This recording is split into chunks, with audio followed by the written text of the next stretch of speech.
Hello and welcome. This is Michael Annis, and you are listening to episode 44 of the Space Rocket History Podcast. And now, Voskhod-1. After Valentina Tereshkova's successful flight aboard Vostok 6 in June of 1963, there was not a definitive plan on what to do next. There was an existing request made to the Soviet government to build an additional 10 Vostoks, but that request had been reduced from 10 to 4. In July of 1963, Chief Designer Korolev laid out plans for using these extra spacecrafts. The plan called for a dogflight to high altitude that would last 10 days, an unmanned solo flight lasting 8 days, and a group flight lasting 10 days. These additional Vostok missions were intended to be a stopgap measure until the Soyuz would be available, supposedly at the end of 1964. The problem was the additional 4 Vostoks would not be ready until mid-1964. But the new Vostok capsules would be capable of carrying 2 cosmonauts instead of just 1. Korolev named the program Voskhod, which means sunrise in Russian. He was also working on a new and powerful version of his R-7 that had a highly capable upper stage. The new second stage increased the payload capacity from 5,000 kilograms to 7,000 kilograms. However, there was another factor involved. Premier Khrushchev was not willing to wait until Soyuz for another space first. Khrushchev believed there could be no final victories in the race for space propaganda. He knew the U.S. was working on Project Gemini, which would carry 2 astronauts into space in 1965. So, as a means to upstage the U.S., Khrushchev ordered Chief Designer Korolev to fit 3 cosmonauts into the Voskhod spacecraft that was designed for 2. While the Vostok program was dedicated more toward understanding the effects of space travel and microgravity on the human body, Voskod's 2 flights were more aimed toward spectacular first. The objective of Voskhod-1 was to beat the U.S. Project Gemini to put the first multi-man crew in orbit. Adding a 3rd cosmonaut presented several technical problems, but weight was not one of them. Korolev's new R-7, also known as 11A-57, would handle the extra weight of 1 cosmonaut with ease. The real problem was fitting 3 cosmonauts into a space that was designed for 2 cosmonauts. Vostok's principal engineer, Konstantin Feoktistov, had opposed the conversion of Vostok to Voskhod, but he had changed his mind when Korolev promised to include him in the flight crew. Feoktistov now proposed to fit 3 men into a Voskhod capsule by removing much of the safety equipment. First, there was no room for spacesuits. If the cabin lost pressure, the crew would die. Next, unlike Vostok and later Soyuz, Voskhod had no launch abort system or escape tower, which meant that the crew lacked any means of escape from a malfunctioning launch vehicle. And finally, there would be no ejection seats. The crew would land inside the capsule instead of ejecting and parachuting down. So if the capsule hit the ground at a high velocity, the crew could be seriously injured or killed. To make the mission survivable, a solid-fueled braking rocket was added to the parachute lines to provide for a softer landing at touchdown. Airdrop tests were carried out during the summer of 1964 to verify the design of the parachute and the soft landing system. Initially, the test went well, but starting on August 29th, problems with jettisoning the parachute hatch appeared. An error in the circuit design caused the hatch not to release during a test in early September, and the capsule was destroyed. The problem was corrected, and a final drop test with Korolev present just 9 days before the Voskhod flight on October 3rd cleared the system for flight. Another safety feature was a solid-fueled retro rocket added to the top of the descent module. It could be used to deorbit if the main retro rocket failed. The original Vostok capsules did not need this feature because the Vostok capsule would naturally decay from orbit within 10 days, but the relatively lightweight Voskhod was well below the 11A-57 booster's lift capacity, meaning that it launched into a much higher orbit and would not decay as quickly. Another challenge was the seating arrangement for 3 cosmonauts instead of 2. After the ejection seats were removed, 3 crew couches were added to the interior, but they had to be mounted at a 90-degree angle to that of the normal crew position. However, the position of the in-flight controls was not changed, so the crew had to crane their heads 90 degrees to see the instruments on the control panel. Now let's turn to the men who would be flying the Voskhod-1. The original prime crew of cosmonauts for Voskhod-1 was Boris Volyanov, Georgy Kates, and Boris Yegorov was rejected just 3 days before the scheduled launch date. Once again, politics played a role in the new crew's selection. Various groups each wanted their own representatives for the flight. Korolev wanted his engineers to become cosmonauts. He believed that spacecraft designers should fly in their own vehicles, and he had promised Feoktistov that he could be on the flight. The Soviet Air Force agreed to a crew composed of a military pilot, an engineer, and a doctor. So they selected Vladimir Kamarov as the pilot, Feoktistov as the engineer, and Yegorov, a medical doctor who used his father's Politburo connections, as the doctor. Now some background on the cosmonauts. Vladimir Kamarov was born in Moscow on March 16, 1927, where he grew up along with his sister Matilda. His father was a laborer who worked at various low-paying jobs to support the family. In 1935, Kamarov began his formal education in the local elementary school.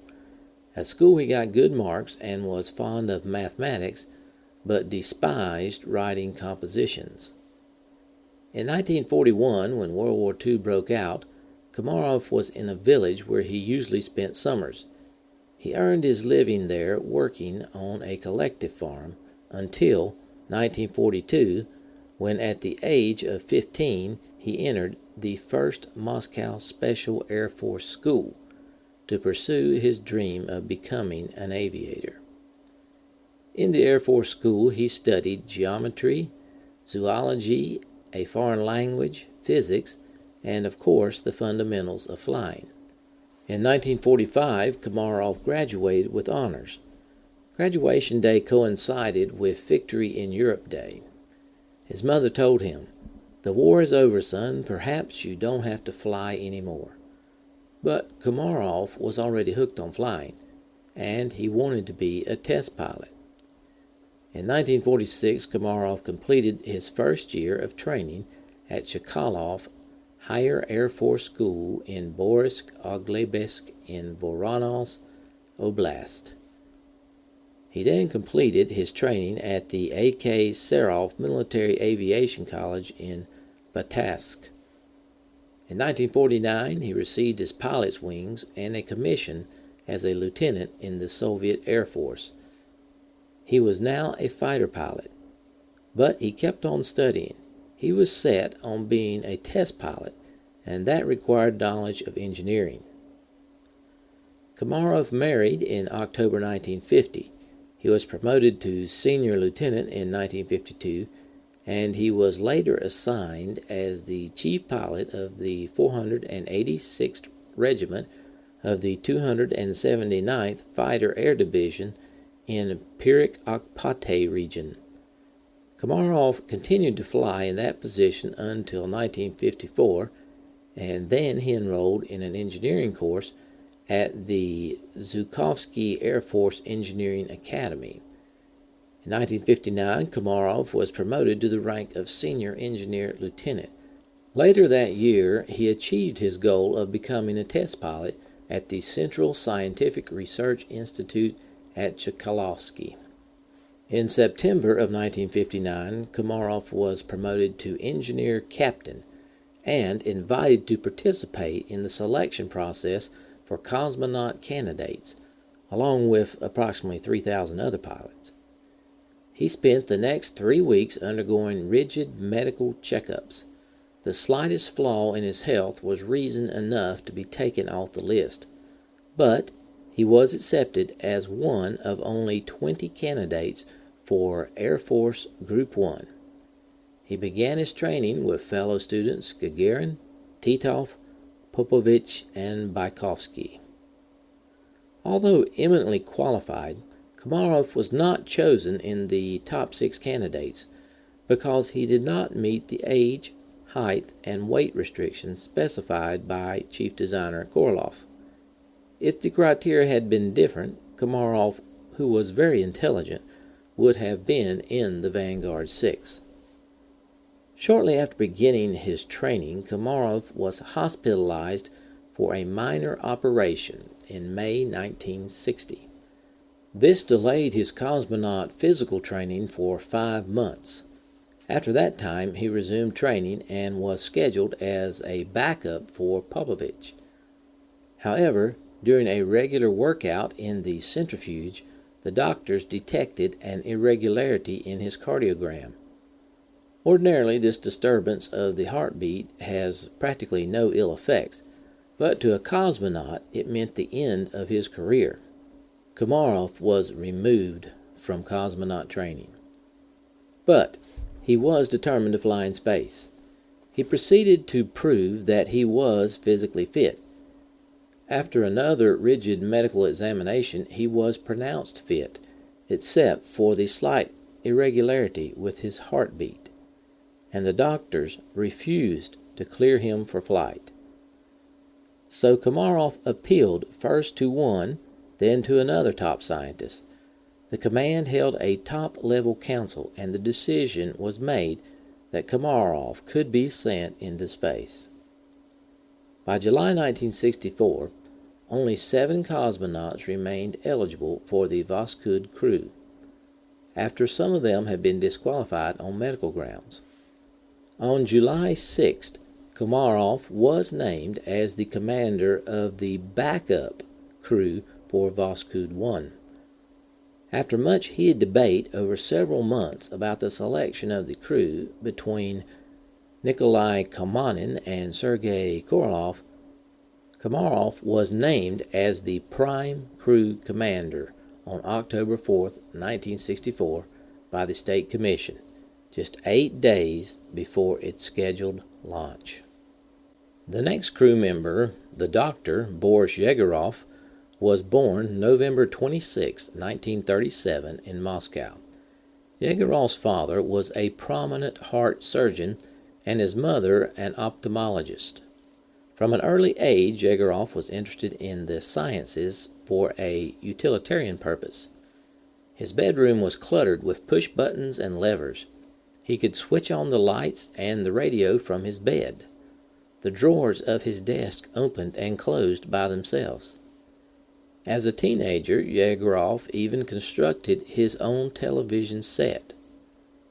But he eventually decided to pursue a medical career. In his first year at college, he also became interested in physics. Together with other students, he designed and constructed new medical equipment. Yegorov eventually decided to specialize in space medicine. He graduated from the Medical Institute the same year that Gagarin orbited the Earth. He had met Gagarin in his 6th year of medical school, when he worked as a laboratory assistant at a research institute. There he had seen Gagarin spin around in the centrifuge and break into a sweat in the heat chamber. Yegorov graduated from the first Moscow Medical Institute in 1961. When he learned that a doctor would be needed in space to observe the other members of the crew and study his own reactions, Yegorov used his qualifications and his father's political influence to be selected for the flight of Voskhod-1. And now the engineer Konstantin Feoktistov. Feoktistov was born on February 7, 1926. Since he was a child, he had wanted to be a cosmonaut. One day, his elder brother Boris brought home a book called Interplanetary Journeys. They read it together and argued about future flights to the Moon, Mars, and Venus. To Feoktistov, all this seemed perfectly simple. He only wondered why people with such exciting possibilities remained on Earth. When he was about 10 years old, Feoktistov realized that in order to be able to figure out the design of a spacecraft and to understand Tsiolkovsky's formula, he would have to study physics and mathematics, then go to college and perhaps take up a postgraduate course, a regrettable but necessary delay. The youngster sat down and did some figuring. By his calculations, he would be flying to the moon in 1964. World War II broke into his life when he was 16. The German army was advancing toward the Volga. The front was rapidly approaching Voronezh, where he lived. The Soviet army was retreating. Feoktistov's mother gathered up a few things and, with her son, joined the stream of refugees. At a village where they stopped to rest, Feoktistov ran away. He met a group of Russian soldiers, one of them who remembered seeing him at the recruiting office trying to enlist. The soldier told him, "Come along, we'll make you a scout." On the morning of July 7, 1942, 16-year-old Konstantin Feoktistov crossed the front line. The following day he returned to his unit with his first information and was commended by the lieutenant colonel. Feoktistov's luck held out. He returned safe and sound from many other operations. But on his last assignment, Feoktistov was not alone. With him was a boy 2 years his junior. They crossed the river in the dead of night, and in the daytime they walked around the streets of Nazi-occupied Voronezh. In a restricted district they were stopped by a patrol.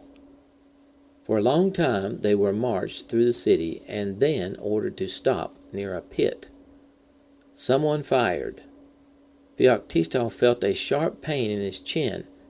His legs caved in and he fell into the pit. The SS men thought he was dead and they left. At night he crawled out of the pit. He managed to escape and make his way back. Feoktistov was put into a hospital. There his mother found him and carried him off to the deep rear. A scar on his neck and a medal for victory over Nazi Germany remained as tangible mementos of the war. His aim in life had been clear since the age of 10. At 19, he had lost none of his enthusiasm, but the road to its attainment was uncertain. In 1943, Feoktistov arrived in Moscow, too late to apply for admission to the Aviation Institute. Friends advised him to try for the famous Moscow Higher Technical School. He did and was admitted. In college, Feoktistov threw himself into the study of mechanics and physics. He cut classes in some subjects altogether. If his absence was noticed, the words "Hold up extra food rations" appeared next to his name. A war was being fought, and food was rationed. Students who cut classes were dealt with harshly. Feoktistov learned to deny himself many things, to make the best of his time and opportunity to push toward his goal. After graduation, he was sent to work at a plant in Zaltust. The Cosmos would have to wait until better times. After the war was over, Feoktistov enrolled in the Bauman Moscow Higher Technical School as an engineering student, and he graduated in 1949. Feoktistov also later earned a doctorate in physics.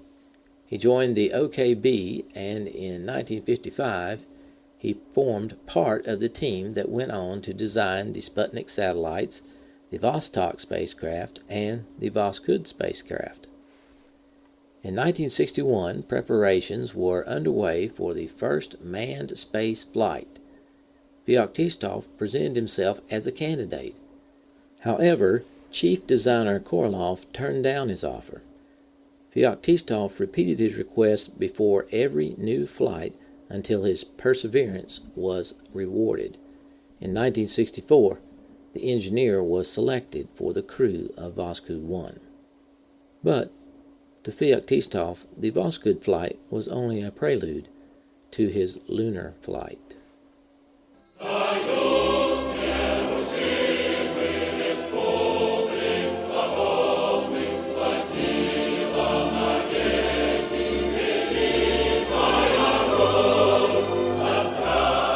Thanks for listening to this archive episode of the Space Rocket History Podcast. If you are financially able, please support the podcast by going to the homepage, spacerockethistory.com, and clicking on the orange Donate button or the Patreon link. Thanks.